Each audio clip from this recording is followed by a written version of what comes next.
വരുന്നതെന്ന് പറഞ്ഞാൽ 2 ടോപ്പും, അതിനകത്ത് ഒരു ടോപ്പ് ബ്ലൂവും ഒരു ടോപ്പ് വൈറ്റും, അതിനകത്ത് രണ്ടിനും കൂടെ പെയർ ചെയ്യാൻ പറ്റുന്ന രീതിയിൽ ഒരു ബോട്ടവും, അങ്ങനെയാണ് സെറ്റ് ചെയ്ത് വെച്ചേക്കുന്നത്.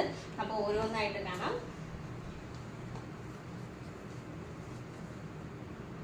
നോക്കൂ, ഇതാണ് ഇതിനകത്ത് യോക്ക് പോർഷനിൽ വന്നേക്കുന്നത്. ഒരു നല്ലൊരു വർക്കാണ് കൊടുത്തേക്കുന്നത്, ഒരു ഗോൾഡൻ കളറിൻ്റെ ഒക്കെ ഒരു വർക്കാണ് കൊടുത്തേക്കുന്നത്. അതുപോലെ കാന്താ സ്റ്റിച്ചാണ് വന്നേക്കുന്നത്. സ്ലീവ് വരുന്നത് 3/4 സ്ലീവാണ് വന്നേക്കുന്നത്. അതുപോലെ ആ ടോപ്പിൽ യോക്ക് പോർഷനിൽ കൊടുത്തേക്കുന്ന അതേ വർക്ക് തന്നെ എൻ്റെ സ്ലീവിലും അറ്റാച്ച് ചെയ്തിട്ടുണ്ട്. ടോപ്പിൻ്റെ ലെങ്ത് വരുന്നത് 42 ഇഞ്ച് ലെങ്തിലാണ് വന്നേക്കുന്നത്. അതുപോലെ സൈഡ് സ്ലിറ്റഡ് ആണ്, വിത്തൗട്ട് ലൈനിങ്ങിലാണ് വന്നേക്കുന്നത്. ഇതിനകത്ത് നമ്മൾ പെയർ ചെയ്ത് കൊടുത്തേക്കുന്നത് ഒരു വൈറ്റ് ടോപ്പാണ്.